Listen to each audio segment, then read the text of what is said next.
작은 서점.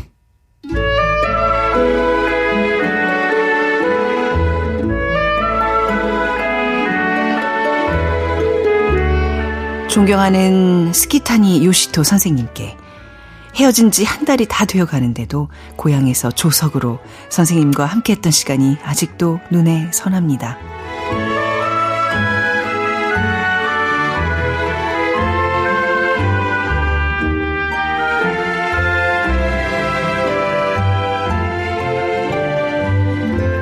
안녕하세요. 작은 서점 아나운서 최현정입니다. 중국 작가 모옌의 소설 개구리 첫 문장으로 열었습니다. 이 마을에서 존경받는 산부인과 의사 고모는 중국 정부의 한 자녀 정책에 따라 여러 수술을 강행하는데요. 이에 따른 죄책감과 사명감 사이에서 갈등하게 됩니다. 자, 책에 대한 자세한 내용 최민석의 불타는 문학에서 들어보고요. 작은 서점 크루들의 특별한 큐레이션, 오늘 이 책부터 만나보겠습니다.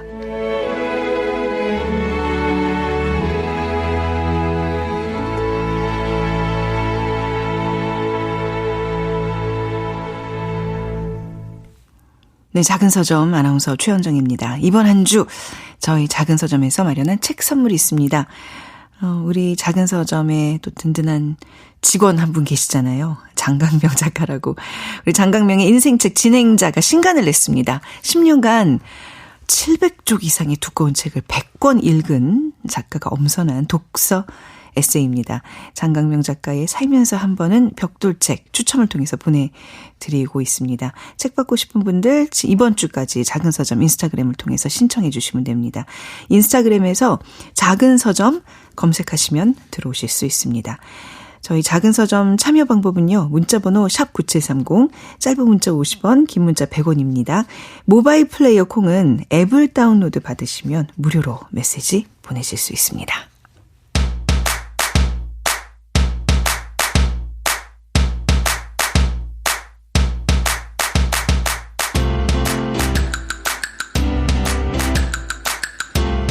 작은 서점 크루들이 세심하게 고른 보석 같은 책을 소개해드립니다. 오늘 밤을 위한 특별한 큐레이션, 오늘 이 책.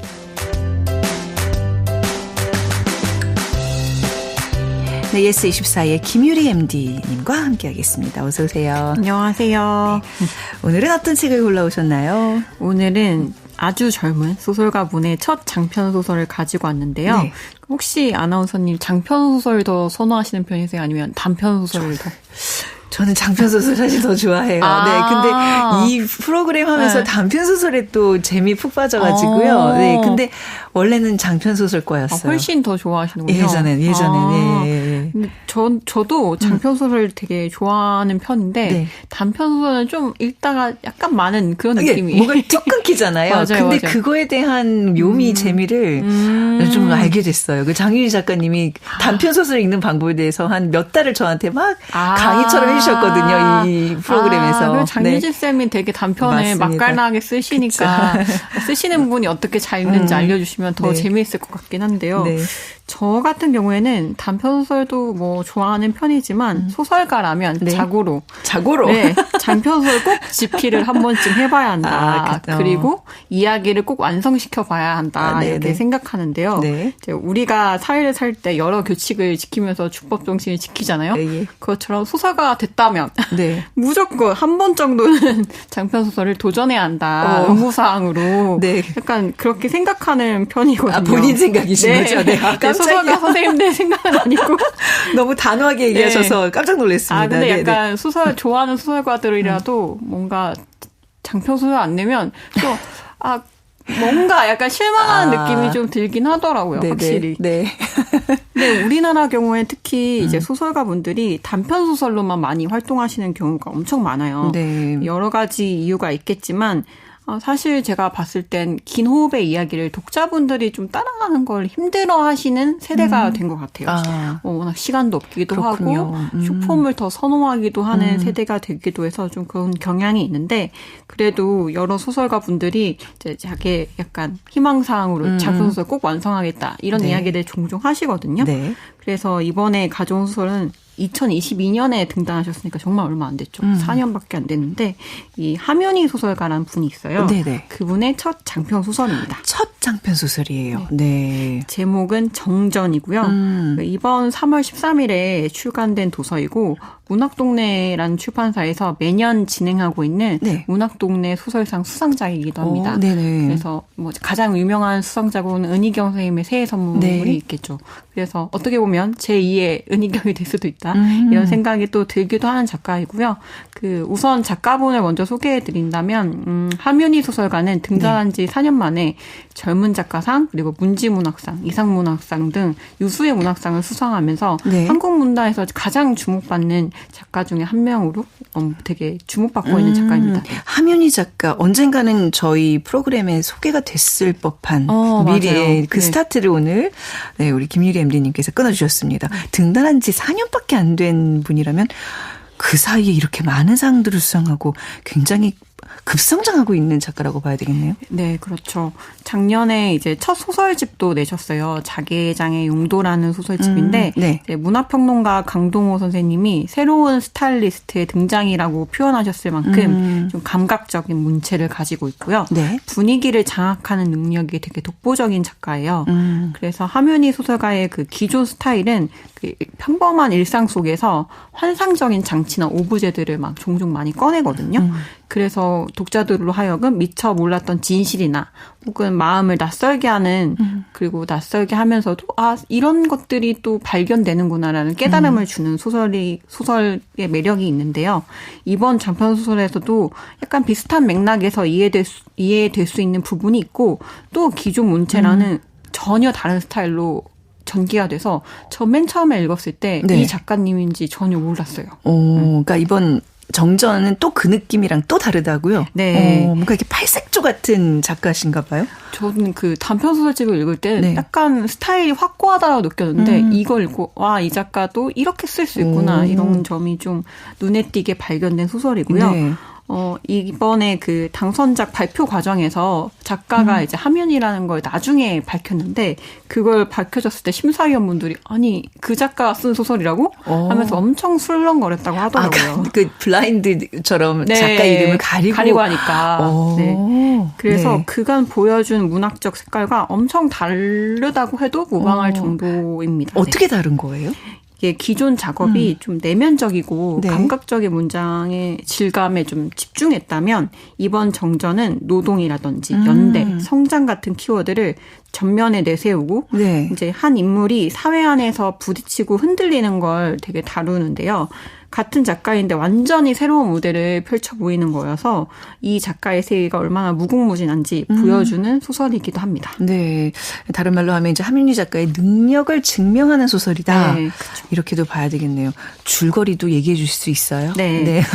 엄청 네. 귀여운 소설이기도 한데요. 네. 그 소설의 주인공 이름인 막이라고 해요.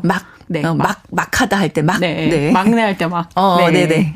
그래서 소설 주인공답게 그 되게 귀여운 이야기가 나오는데, 문장이 나오는데, 그 세상의 윙크를 모두 받는 캐릭터로 나오거든요.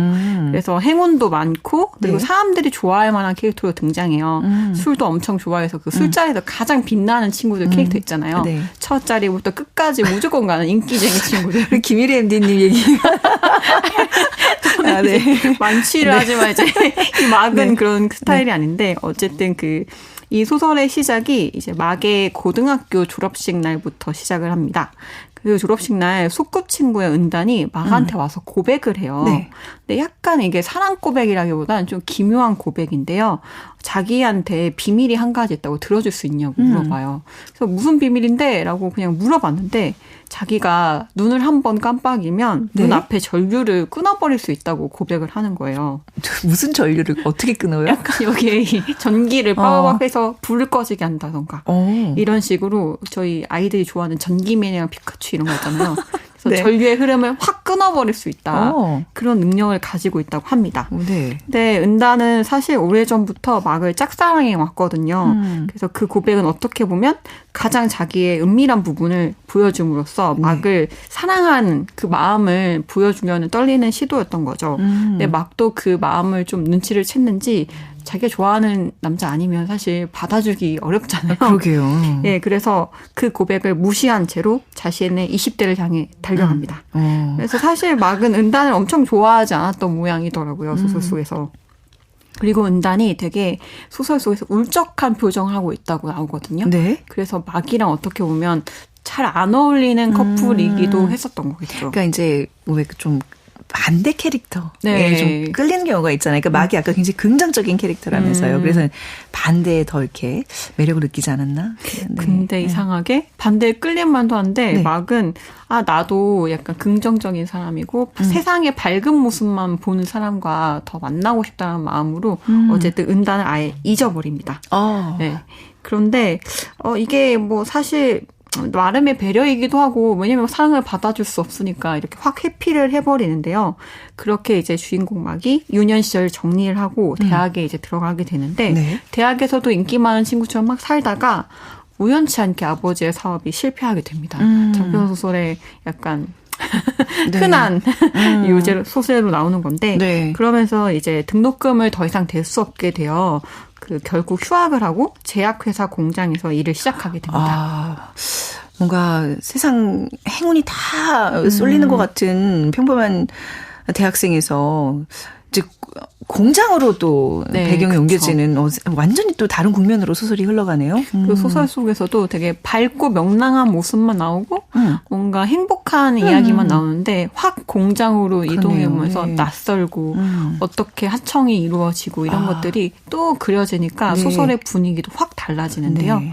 이제 다행히도 거기서 이제 마기가 정직원으로 일하고 있는 수지 그리고 영준이라는 사람을 만나고 그들과 또 친한 외국인 노동자 라이루라는 사람을 만나게 돼요. 네. 근데 알고 보니 라이루는 동갑에다가 외국인 노동자라고 생각이 안 들 만치 되게 한국말 엄청 잘하게 되는 거예요. 잘하고 있던 거예요. 네. 그래서 서로의 이야기도 주고받고 여러 가지 마음 터놓고 이러다 보니까 친구 이상의 감정을 라이루에게 품게 됩니다. 20살의 풋풋한 첫사랑이 시작되는 그쵸, 건가요? 첫사랑인 거죠. 근데 이게 뭔가 이렇게 쉽게 잘 전개가 되면 또 소설이 재미가 없겠죠? 네. 뭔가 얘기가 그렇습니다. 진행이 되겠죠? 네. 첫사랑이 이루어지면 안 되죠. 네네. 그래서 네. 왕이가 팔자에도 없는 짝사랑을 하게 되는데요. 네. 알고 보니 라이루는 이미 여자친구가 있었거든요. 이런. 네. 그래서 심지어 한국인 여자친구가 있어서 라이루를 잘 챙겨주고 막 이런 것들이 또 눈앞에 보이는 거예요. 그렇지만 사실 그 나이 때 사랑이 막는다고 막아지지 않잖아요. 네. 그래서 마기가 남몰래 이제 마음을 막 키워가요. 네, 그러던 어느 날 마기가 라이루와 다투게 되는데요. 그 아주 사소한 사건으로 말다툼을 하게 돼요. 라이루가 이제 도시락을 싸우는데 그 반찬 투정을 괜히 우리가 엄마한테 반찬 투정하듯 그렇게 하게 되거든요. 네, 그날 싸운 채로 풀지 않았는데 하필이면 라이루가 야근이 있었던 거예요. 예? 근데 그 야근 날 라이루가 기계 오작동으로 큰 사고를 당하게 됩니다. 어머, 네. 근데 이렇게 큰 사고가 당하고 나면 외국인 노동자다 보니 사고를 당하면 좀 골치 아픈 사건들이 우리 한국인이 당해도 예. 그것보다 훨씬 더 그렇죠. 부풀어지기 마련이고 네. 힘들어지기 마련이잖아요. 그래서 공장은 뭔가 책임 회피를 위해서 라이루를 안전 미숙했다라는 이유를 들며 그를 해고해 버리게 됩니다. 아유, 사고를 당했는데 그냥 해고를 했다고요? 네. 이거 현실적으로도 이러면 안 되는 건데. 그래서 이제 네. 막이 그 사건을 보고 사실 친했던 언니 수지가 네. 속해 있는 노조를 가입하게 돼요. 그때까지 노조는 자기한테 포함된 일도 네. 아닐 뿐더러 자기는 아르바이트생처럼 공장에 들어온 거여서 네. 공장의 노동자라고 자기 자신을 한 번도 생각한 적이 없는데 온전히 이제 라이루를 돕기 위해서는 목소리를 내야 하니까 네. 노조를 가입하게 됩니다. 네. 특히 약간 신문기사에 라이루가 그저 그런 외국인 노동자, 미숙한 노동자 이런 식으로만 나온 걸 보고 되게 네. 격분을 하게 되는데요. 이제 뭔가 마기가 아는 라이루는 이렇게 외국인 노동자 6글자로 표현될 정도로 단면적인 인간이 아니라는 거였죠. 그쵸, 네. 자기가 알고 있는 라이루는 어떻게 예쁘게도 웃을 수 있고 한국말을 하면서 농담도 잘 치고 쾌활한 친구였는데 어떻게 이렇게 단면적으로 납작하게 표현할 수 있지? 네. 하면서 엄청 화가 나게 됩니다. 근데 이렇게 큰 분노가 있어서 시작했지만 막상 들어가 보니 노조 활동이 사실 너무 낯설잖아요. 모임에 가면 이제 자기 부모 세대의 사람들이 대부분이고 그리고 어려운 법률적 용어도 난무하고 무엇보다 마귀는 스스로 자신이 노동자가 아닌 잠깐 일하러 나온 대학생이라고 자기 자신을 생각해서 되게 힘든 구간에 부딪히게 됩니다. 그러니까 이제 정체성의 문제까지 오는군요. 나는 이제 노동자인가 아닌가라는 고민을 하게 되는군요. 정확한데요. 심지어 그 시위를 하는 과정도 그려져 있는데 예. 그때 이제 지나가는 직장인 여성들을 보면서 속으로 이런 생각을 해요. 나도 당신들하고 비슷한 무리에 속해 있었고 원한다면 언제든지 거기로 돌아갈 수 있는 사람이라는 생각을 하게 되는데요. 여기서 보면 사실 막은 전형적인 투사가 아니라고 볼 수 있죠. 네. 머리로는 약간 부당함을 알지만 앞장서는데 주저하는 사람이긴 하거든요. 근데 함윤희 작가는 그게 오히려 우리 시대의 평범한 다수의 얼굴이라고 말하는 거예요. 사실 또 그런 면이 있는데 맞습니다. 우리가 노동자라고 해서 모두가 투사가 될 수는 없잖아요. 모두가 다 나서지는 못하는 게 현실이죠. 그렇죠. 네. 그리고 특히 요즘은 또 노조 활동하는 걸 꺼려하는 분들도 많이 늘어나기 때문에 그게 뭐 어떤 점을 어두운 면도 있고 뭐 좋은 면도 있겠지만 사실 노조 활동이 쉽지는 않은 일이죠. 뭔가 대의를 위해서 자신의 현재를 포기하고 목소리를 내야 하는 일이니까요. 네. 그래서 그 부분에서 막이 크게 약간 현타 같은 걸 이제 또 느끼게 되는 거죠. 어찌 보면 그 주인공 막이 현실에서 평범한 나와 가장 비슷한 캐릭터를 갖고 있는 사람이라는 생각이 좀 드네요. 우리 모두가 사실 모두가 다 투사가 될 수는 없잖아요. 맞아요. 근데 항상 어떤 머릿속에는 정의를 그리지만 행동하기 주저하고 힘들어하고 하지만 또 그 나서는 사람들에 대한 고마움과 존경은 있고. 맞아요. 그리고 심지어 그 같이 활동하는 사람들에 대한 우정까지도 그쵸. 다들 가지고 있으니까요. 아까 말씀하셨던 노동과 연대의 어떤 정신인 거죠. 네. 네네. 그래서 저도 뭐 마귀 입장에서 많이 생각하게 되더라고요. 네네. 뭔가 사랑하는 사람을 위해서 막상 나왔는데 내 현실이 이렇게 어두워진다는 걸 견딜 수 있을까? 약간 이런 생각이 들어서 마귀도 사실 그렇게 되고 마귀의 위치에 있는 사실 우리들도 많이 그렇게 생각할 텐데요. 결국 그녀가 이제 노조 활동을 그만두게 돼요. 네. 그리고 혼자 고민합니다. 내가 라이루를 위해 해줄 수 있는 일이 정말 없는 걸까? 이러면서 뭔가 좀 방법을 찾아내나요? 그래서 찾아냅니다. 소설의 처음에 졸업식 날 나오잖아요. 네. 그때 고백을 떠올립니다. 은단이 했던. 아, 그래요. 은단 얘기가 지금 계속 안 나오고 있네요. 그 전류를 끊을 수 있다는 눈 깜빡하면 나온다는 그 초능력 맞아요. 소유자. 네. 네, 그 전류를 끊을 수 있다는 예. 능력이 앞에 완전히 크게 나오는데 끝까지 안 나와서 이거 언제 나오나? 예. 정전이 제목도 정전인데. 글쎄, 저도 지금 계속 그 의문이 있었거든요. 네, 그런 생각을 하는데 이제 그 은단을 갑자기 이제 생각하게 되면서 잠시라도 공장을 멈추게 할 수 있다면 그게 라이루에게 벌어진 부당함에 대한 복수가 될 수 있을 것이다. 네. 그런 생각을 갑자기 하게 된 거죠. 그래서 내키지는 않지만 네. 은단한테 졸업 이후에 처음으로 연락을 하게 돼요. 네.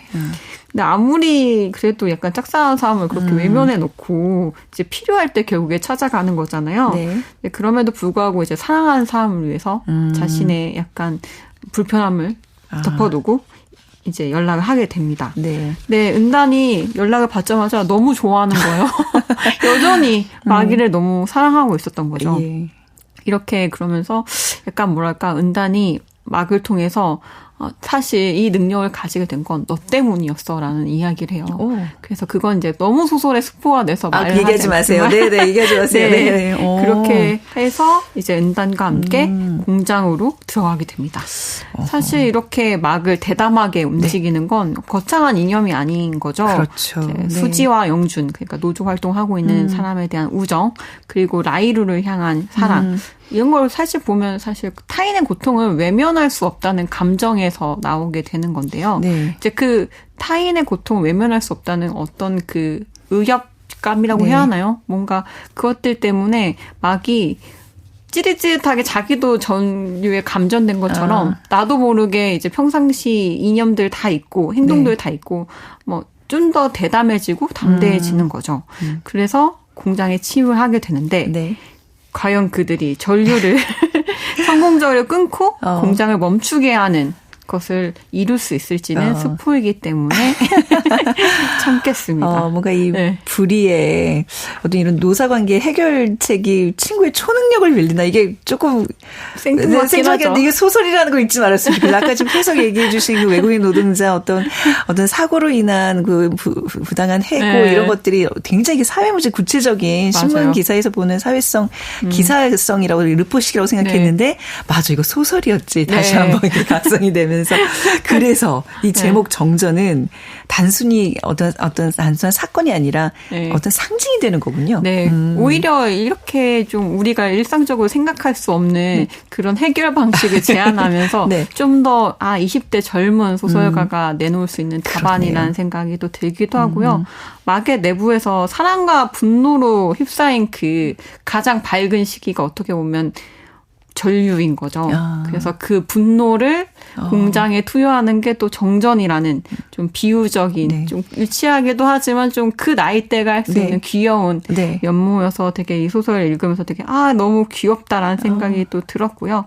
그리고 또 어떻게 보면 막이 참 대책이 없구나라는 생각도 들었지만 용기 있다는 생각도 함께 들었어요. 뭔가 이 거대한 구조 속에서 어떤 선택을 할 수 있을지 그리고 타인의 고통을 목격한 순간에 우리는 어디까지 행동할 수 있는가 이런 것들을 20살에 제가 받았다면 저도 좀 생뚱맞은 답안을 내놨을 것 같은 거예요. 그래서 좀 더 마기한테 마음이 또 가더라고요. 그래서 누구에게나 20살이 있었고 오히려 그 청춘일 때 얼마나 대담하고 무모하고 혹은 용기 있었는지 알고 있기에 이 막의 터무니없음이 서사성이 있고 좀 더 개연성이 주어지는 것이 아닐까 그런 생각이 드는 소설이었습니다. 문학동네 소설상 수상작이라고 하셨잖아요.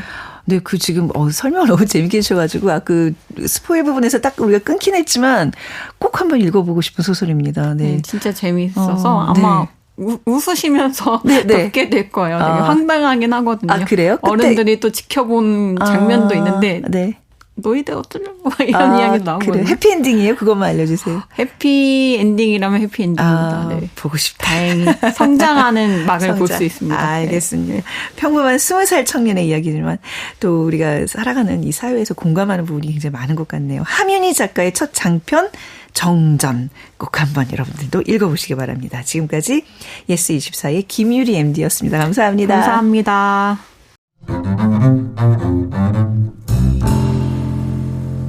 작은 서점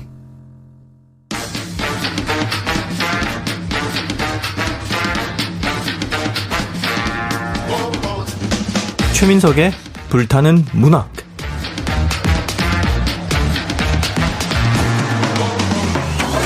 우리의 마음을 저미는 명작 오랜 시간 살아 숨쉬며 여전히 불타오르는 명작 앞으로 그런 명작이 될 거라 여겨지는 작품까지 최민석 작가가 아끼는 명작 이야기 작은 서점에서 풀어봅니다.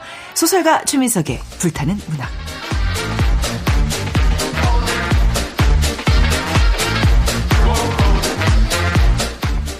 네, 최민석의 불타는 문학 소설가 최민석 작가 오셨습니다. 안녕하세요. 안녕하세요. 최민석 작가님의 발음이 정확하다는 후기가 있었어요. 왜? 약간 놀리는 거 아닌가요? 아니 왜 웃으세요? 제가 발음이 안 좋기로 유명한 사람인데. 제가 나름 그래도 아나운서인데 저도 굉장히 그 공감하고 인정하는 부분이거든요.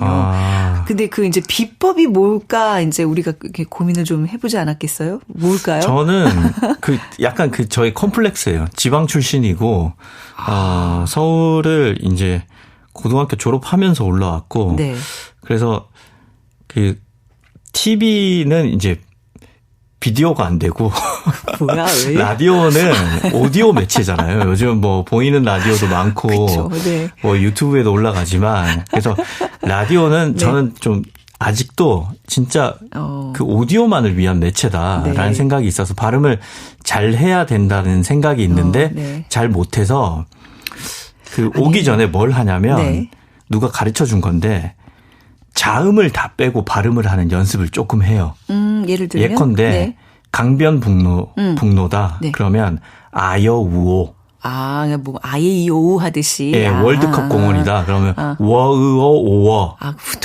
이거를 좀 하면 그 발음이 그나마 조금 저 같은 사람도 덜 틀리게 되더라고요. 우리 몸이 그 컨디션에 따라 게을러질 때가 있듯이 네. 우리 이 구강 안에도 그 게을러지는 순간들이 있거든요. 이게 뭐 딱히 연습이 부족하고 이런 게 아니라 그냥 몸 컨디션이에요. 너무 그런 그렇죠. 거 스트레스 받지 마시고 진짜 제가 인정하는데 최민석 작가님 발음 너무 좋으십니다.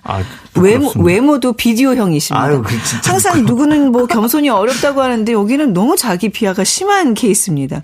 그러지 마십시오. 화이팅 최민석. 네. 저 얼굴이 지금 빨개졌습니다. 네. 자, 오늘 어떤 책 가져오셨나요? 오늘은 모엔의 개구리라는 소설을 준비해 왔습니다. 명작이죠. 네.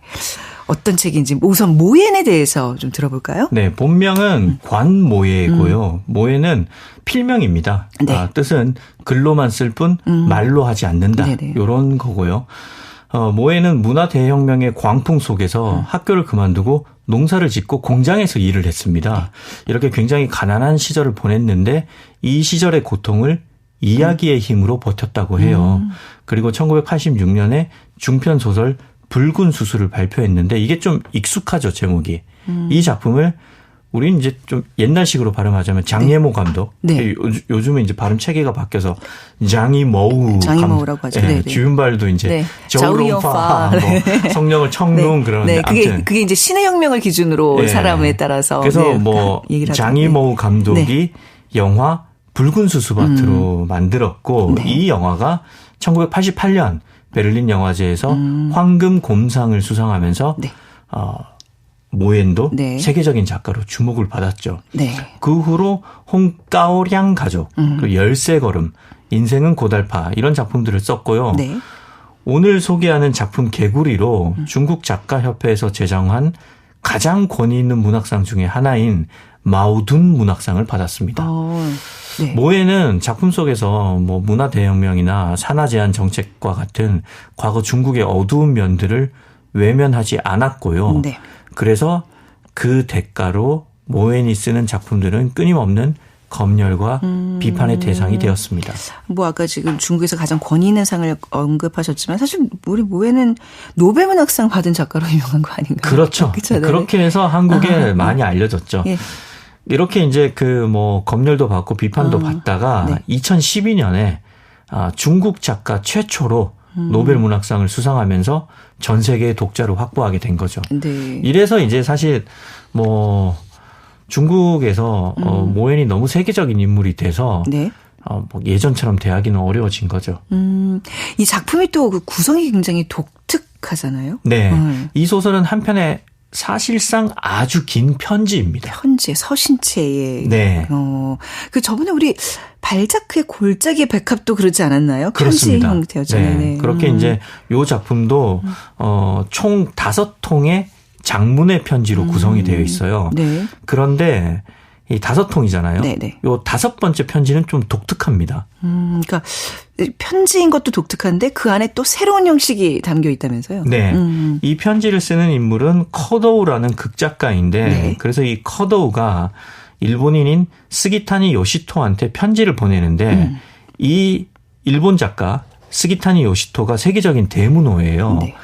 그래서 작가의 말을 보면 힌트를 좀 얻을 수 있는데 작가의 말에 오에 겐자부로가 언급이 됩니다. 네. 그래서 아마 모엔 작가가 오에 겐자부로를 생각하면서 쓴 것 같아요. 네. 그거는 이제 뭐 우리가 그렇게 추정할 뿐이고요. 아무튼 이 극 중에 나오는 커더우가 마지막 편지에는 이 그 스기타니 요시토라는 일본 작가 선생한테 자기가 희곡을 한번 썼는데 이걸 한번 검토해 주십시오. 그러면서 희곡을 보내요. 네. 그래서 마지막 편지는 사실상 편지 전체가 연극 대본인 거죠. 그러니까 소설 전체는 이제 서신체 편지인데 그 안에 또 연극 대본 희곡이 담겨 있다.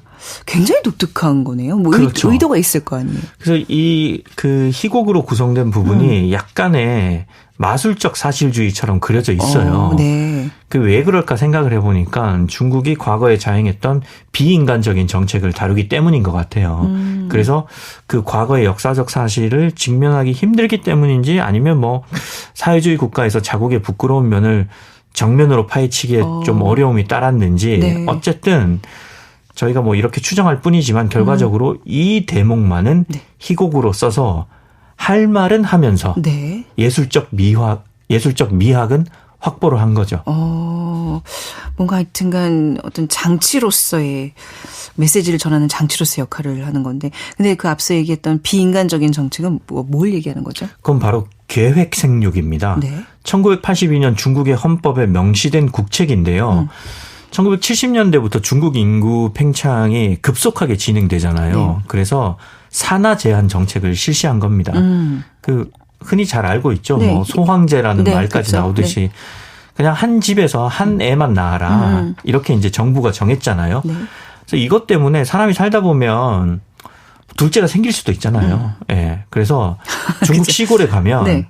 이 호적에 못 올린 비밀리에 키우고 있는 이른바 어둠의 자식들이 많아졌어요. 법적으로 인정받지 못한 예. 네, 신분증도 없이 사는 네. 애들. 그래서 국가에 들키지 않으려고 이렇게 비밀리에 키운 거죠. 네. 특히 여자아이들이 이런 희생의 대상이 됐다고 해요. 네. 그래서 오늘의 소설은 이런 시대적 상황이 배경입니다. 네. 자, 그럼 오늘 본격적인 이야기에 들어가기 앞서 한 곡 우리 듣고 시작해야죠? 네. 제가 늘 헌정곡으로 네. 골라오잖아요. 오늘은 작품 헌정곡입니다. 작품에 대해서. 네. 작품이 오늘 개구리입니다. 네. 네. 작품 분위기는 어둡지만 네. 그래도 봄도 왔고 네. 좀 밝은 곡으로 분위기를 좀 일신해보자는 차원에서 봄과 관련된 곡? 선곡을 해왔고요. 네. 개구리가 폴짝폴짝 점프를 하잖아요. 네. 그래서 점프하면 제일 많이 생각나는 명곡. 점프. 네, 반 헤일런의 점프 골라왔습니다. 들어보죠. 네, 아주 기운 넘쳐서 이야기를 더 잘 풀어나갈 수 있을 것 같은 분위기입니다. KBS 1라디오 작은서점 최현정입니다. 최민석의 불타는 문화, 현대 중국의 뜨거운 감자였던 계획 생육, 한자녀 정책의 문제를 제기하며 커다란 반향을 일으켰던 작품 모연의 개구리 지금 함께 얘기하고 있습니다. 자, 그럼 작품 속으로 들어가 보죠. 네. 이 소설의 화자인 나는 희곡 작가입니다. 네. 나는 세계적으로 유명한 일본 작가가 내가 사는 도시에 왔을 때 그를 만난 적이 있습니다. 그래서 그 일본 작가에게 문학적인 조언을 구했고 그 후로는 둘이서 문학적 교류를 하는 네. 사이가 됐습니다. 이렇게 이제 본격적으로 편지를 보내면서 소설 이야기가 그렇죠. 시작이 됩니다. 그 문학적 교류가 편지고 네. 그게 소설 한 편인 거죠. 네. 이렇게 이제 나는 스기타니 선생에게 편지를 보내면서 나의 고모 이야기를 들려주고 싶다고 합니다. 고모가 좀 특별한 사람인가 보죠? 네. 고모는 우리 마을에서 아주 전설적인 인물입니다. 네. 일단 고모의 이름은 완신이에요. 완신. 이 완신 고모는 젊은 시절에 신식 의수를 배운 몇 안 되는 동네에서의 인텔리였습니다. 이 의사란 얘기예요? 그렇습니다. 신식 의수를 배웠다는 건. 의사입니다. 네네. 의사. 이 당시에 굉장히 귀했던 여성 의사였습니다. 네. 예. 이 마을의 자랑인 고모는 아픈 산모들을 치료하고 건강이 급격히 나빠진 산모도 건강하게 출산하도록 이제 돕고 네. 이러면서 마을의 영웅으로 대접받는 인물이었죠. 마을에서 존경받는 사람이었겠네요. 그렇습니다. 네. 마을 사람들은 저렇게 많은 사람들을 살리고 똑똑한 고모의 신랑이 대체 누가 될지 궁금해 하죠. 네. 네. 그러던 어느 날 고모에게 선이 들어옵니다. 남자를 소개받는다. 이렇게 훌륭한 고모의 상대는 어떤 사람이어야 될까요? 이 남자는 네. 바로 인민의 영웅인 공군 조종사입니다. 네. 그래서 사람들은 하늘을 날면서 나라의 이름을 드높이는 사람이라면 고모의 남편감이 될 만하다. 네. 이렇게 이제 막 모두 박수치면서 수긍을 하죠. 그래서 둘은 약혼을 합니다. 네. 그런데 전혀 예기치 못한 사건이 발생하고 맙니다. 무슨 일이죠? 이 사건이 얼마나 컸냐면 네. 그냥 우리 마을뿐만이 아니라 온 나라 전체가 발칵 뒤집혀지는 일이 벌어지고 마는데요. 네. 그 일을 벌인 사람이 다름 아닌 고모의 약혼자였습니다. 인민의 영웅이라는 그 조종사인데 왜 무슨 일을 벌인 걸까요? 네. 이 공군 조종사가 전투기를 몰고 중국에서 도망을 가서 그만 대만으로 망명을 하고 만 겁니다. 그 우리로 치면 이웅평 같은 사람이 된 거예요? 엄청난 일을 벌인 거죠. 예. 정말 이거는 굉장히 그 전투기를 몰고 갔으면 그 그쵸. 전투기 엄청 비싼 거고. 그쵸. 그 중국이 선전해온 막 그 체제 우월성도 막 땅에 떨어진 거고. 이거는 우리가 또 경험해봤기 때문에 알잖아요. 이거는. 그렇죠. 이 보통 일이 아닌 거죠. 그래서 이 일의 네. 불똥은 고모에게도 떨어지죠. 그렇겠죠. 이게 냉전 시대일 때인데 80년대라고 그러셨잖아요. 네. 사회주의 국가에서는 이게 또 보통 일이 아니었을 텐데. 그렇죠. 예산 일이 아니죠. 네네. 그래서 고모는 순식간에 네.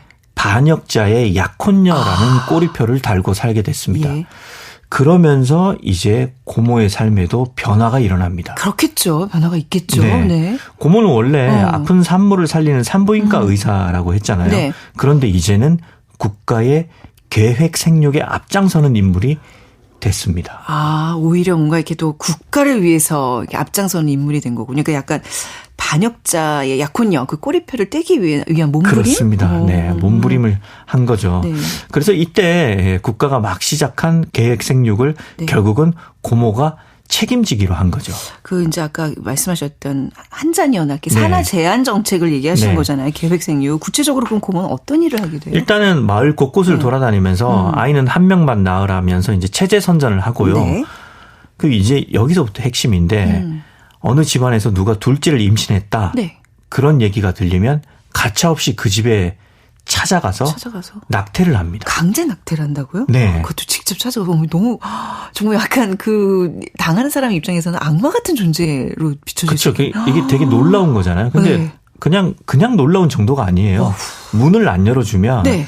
고모의 뒤에는 경찰, 때로는 군인들도 함께 옵니다. 공권력까지 도움을 해서 낙태를 시켰어요. 네. 실제 있었던 일을 바탕으로 한 거죠. 그래서 심지어 고모를 피하려고 어떤 산모는 네. 배를 타고 도망을 가는데 네. 이때 고모는 해경을 대동해서 확성기를 울리면서 네네. 이봐 땡땡 엄마 도망가도 소용없어. 내가 지옥 끝까지 쫓아갈 거야. 라면서 무슨 수를 써서라도 따라가서 기어코 산하 제한 정책을 시행하고 맙니다. 아니 그렇게 막 마을에서 존경받고 인기 많던 고모가 이렇게 변하다니 정말 이게 사회 비판적인 소설이군요. 그렇죠. 과거에는 고모가 산모의 목숨을 수도 없이 살렸던 거죠. 네. 그런데 이제는 이런 고모의 손에서 이 세상에 빛도 보지 못하고 떠난 아기들이 더 많아졌습니다. 네. 이렇게 이제 고모의 인생과 이 마을의 인생, 마을 사람들의 삶이 다 바뀐 거죠. 네. 이런 와중에 그야말로 큰 사건이 벌어지고 맙니다. 네, 또 사건이 벌어져요. 네. 네. 이제 주인공 나의 얘기로 돌아가요. 나는 마을에서 농사를 잘 짓는 여성과 결혼해서 그동안 행복한 생활을 하고 있었습니다. 그리고 나와 아내는 첫째 아이를 낳아서 그야말로 오손도손 완벽한 꿈 같은 삶을 살고 있었죠. 네.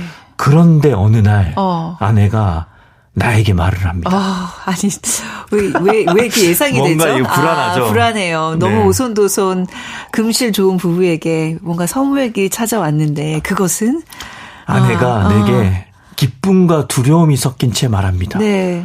여보 둘째를 가졌어. 어떡해요. 나 지금 너무 이게 시대의 아픔인데 이제 조카와 고모 사이에 그 긴장감. 어떤 일이 벌어질까요? 그렇죠. 큰일이죠. 네. 큰일이네. 이 고모는 그냥 이 부서에서 일하는 사람이 아니에요. 이 계획 생육을 실행하는 부서의 국장입니다. 그러니까 내가 사는 지역의 총책임자예요. 네. 그렇기 때문에 고모는 이제 나의 둘째 아기를 지우기 위해서 계획을 수립하고 아내는 이 둘째를 필사적으로 지켜내려고 합니다. 네.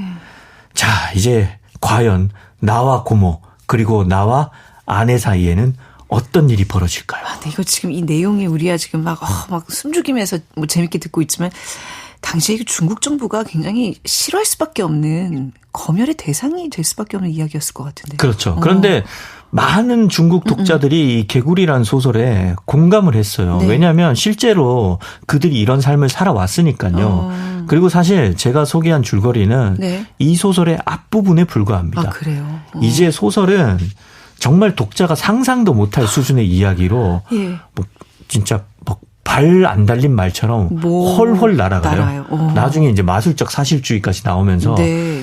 진짜 정말 뭘 상상하더라도 상상 이상의 이야기가 펼쳐집니다. 그래도 조금만 뭐 이왕 얘기 시작한 거 힌트를 주자면 이 제목이 어떻게. 개구리잖아요. 이 제목과 어느 정도 연관이 있습니다. 저희가 처음에 이제 개구리 하신다 그랬을 때 이 내용을 잘 몰랐기 때문에 봄이라서 네. 이렇게 펄짝펄짝 뭔가 생명의 어떤 생동감 넘치는 이야기이지 않을까 했는데 이게 계획생육 개구리 별로 관련이 없는 것 같기도 하고 혹시 글쎄요, 이게 개구리 하면 뭔가 이렇게 번식? 맞습니다. 올챙이? 이런 맞습니다. 그거예요. 그런 거예요? 그러니까 개구리가 알을 낳을 때 네네. 적게는 1000개에서 네. 한 4000개. 네. 그 일부 열대종은 알을 수만 개까지 낳는다고 해요. 결국 이 소설의 배경이 네. 한 아이만 낳을 수 있는 시대였잖아요. 근데 개구리는 이것과 완전 상반된 존재잖아요. 네. 그러니까 이렇게 한 아이밖에 낳을 수 없는 시대에 이것과 완전히 반대되는 다른 일이 어디선가 벌어지고 있다는 거를 제목 개구리가 암시하는 거죠. 개구리가 그런 의미구나.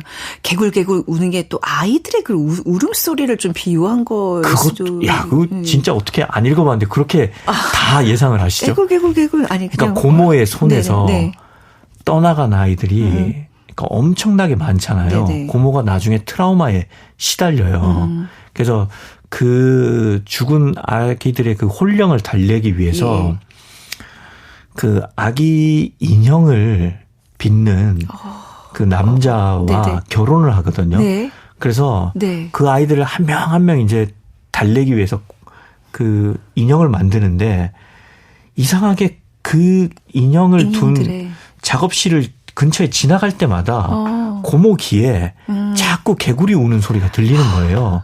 그게 마치 죽은 아이들이 네네. 우는 소리가 합쳐져서 한국 사람 이해하기 쉬운데 개구리가 엄마 무덤 떠내려갈까 봐 울잖아요. 마치 그런 것처럼 고모 귀에 이상한 울음소리가 계속 들립니다. 그것도 상징해요. 그래요. 네. 야, 제가 그것까지는 말씀 안 드리려고 했는데 너무 잘 맞추셔서 소름이 돋았어요. 저 아까 전에 저 영웅 조종사 예. 그 생각이 정말 번뜩 들었는데 말로 안 했거든요. 너무 어이없다고 생각했는데 근데 맞았잖아요. 대만으로 그 조종해서 네. 몰고 간 거. 근데 아무튼 지금 이 소설이 엄청난 음모로 이렇게 뭔가 이렇게 발전한다면서요. 네. 네네. 그래서 저는 읽으면서 이게 정말 훌륭한 소설이라고 생각했고 네. 진짜 저는 모엔 작가의 작품을 이걸로 처음 읽어봤거든요. 읽으면서 정말 노벨상 받기에 충분히 훌륭한 작가라는 생각이 들었어요. 시간 내서 좀 정독을 하고 이거는 진짜 읽어봐야 됩니다. 네네네. 제가 사실 저도 이제 작가이기 때문에 네. 소설을 이때까지 많이 읽었잖아요. 네. 그래서 소설을 어느 정도 읽으면 대부분의 후반 스토리가 네. 꽤 많이 예상이 돼요. 그래서 저 같은 경우는 이제 예상한 스토리가 어떻게 전개되는지 어떻게 미학적으로 네. 잘 구현되는지 그걸 확인하는 차원에서 읽는데 이 소설은 전혀 예상 못한 대로 흘러갔어요. 그리고 그 후반부에 나오는 그 희곡 네. 그 형식이 너무나 훌륭해서 네. 저도 최근에 쓴 소설에 이 형식을 차용을 좀 했습니다.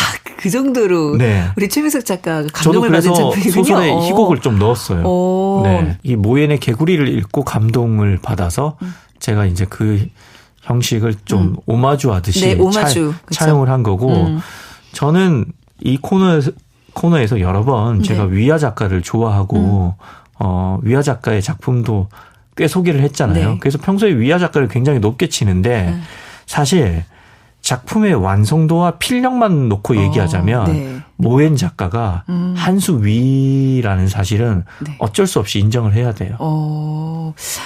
지금 아까 그랬잖아요. 이 문화혁명 시기에 글로만 쓸 뿐 말하지 않겠다. 그 어떤 그런 의도가 좀 이 작품에도 좀 묻어난다고 봐야 될까요? 그렇죠. 글로만 쓸 뿐 말하지 않겠다. 이러면 글을 더 공들여서 쓸 수밖에 네. 없잖아요. 그쵸. 그래서 보면 이 소설은 일단은 서사가 좋아요. 네. 서사가 좋은데 메타포가 너무 훌륭합니다. 읽다 보면 우화 같은 이야기들이 굉장히 많은데 그 우화들이 하나씩 곰곰이 생각해 보면 사실은 끔찍한 이야기라서 네. 모엔이 우화의 형식을 빌렸다는 걸 깨달을 수 있어요. 게다가 문장도 굉장히 좋거든요. 네. 그래서 사실 저는 읽으면서 반성을 많이 했어요. 네. 나도 이렇게 공들여서 써야 되는데 네. 그런 반성을 했고 아무튼 그 개인의 희생을 통해서 드러나는 국가의 폭력성이 네. 이 소설에서는 너무나 슬프게 네. 또 너무나 공감 가도록 그려져 있습니다. 사회 비판을 작가로서 가장 수준 높은 예술의 형식으로 했다. 네. 오늘 이렇게 봐야 되겠네요. 자, 오늘 또 좋은 소설 이렇게 또 소개를 받았습니다. 여기에 또 이제 우리 최민석 작가가 곁들여주는 곡 어떤 곡일까요? 네. 시간 다 됐나요? 네네. 네. 오늘 작품은 결국은 아기 이야기였잖아요. 네. 그래서 또 아기 하면 빼놓을 수 없는 명곡이 있습니다. 가수가 계속 처음부터 끝까지 곡 중간중간에 계속 아기를 찾는 곡. 네. 심지어 제목에도 네. 아기가 2번이나 들어가는 네. 조규찬 씨의 조규찬 씨의 네. R&B 네. 베이비 베이비 준비해왔습니다. 아니 저는 웃으면 안 되는데 선곡 들을 때마다 진짜 이게 최선입니까? 우리가 숨 쉴 구멍은 있어야죠. 네. 진지한 작품을 다루더라도 네. 우리가 삶의 유머를 잃어버리면 안 됩니다. 삶의 유머, 네. 최선입니다. 알겠습니다. 모의 작가의 소설. 개구리 오늘 잘 들었고요. 최민석 작가님의 추천곡 조규찬의 베이비 베이비로 오늘 마무리하도록 하겠습니다. 차선으로 할게요. 차선입니다. 그래요. 알겠습니다. 자, 오늘 감사드립니다. 다음 주에 또 뵐게요. 고맙습니다. 네. 작은 서점 오늘 문 닫겠습니다. 지금까지 아나운서 최현정이었습니다. 예, 베이비.